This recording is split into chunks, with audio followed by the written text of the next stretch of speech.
Nous n'en finirons jamais de célébrer les mérites de Mario Soldati.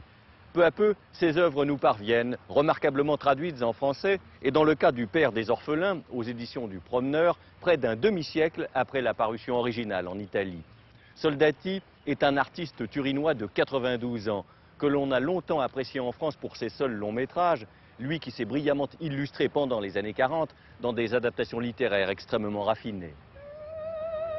Chez Soldati, les apparences sont trompeuses, celles des personnages comme celles des situations.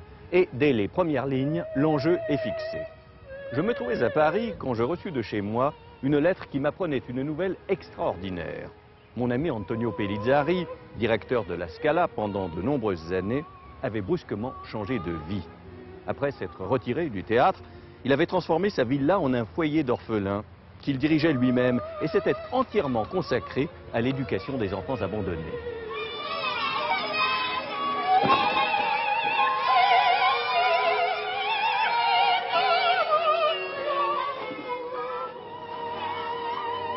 Le narrateur va donc rendre visite à son vieil ami, un personnage impeccable qui s'est effectivement voué à cet apostolat tardif et inattendu. Et pourtant, malgré la perfection du cadre, la qualité des soins prodigués aux jeunes pensionnaires, une forme de malaise s'installe, on pressent le mensonge. Comment se fait-il, par exemple, que Pellizzari porte des boutons de manchette, autrefois dérobés au narrateur? Soldati ou l'ambiguïté? À un tel niveau, la subtilité devient du grand art.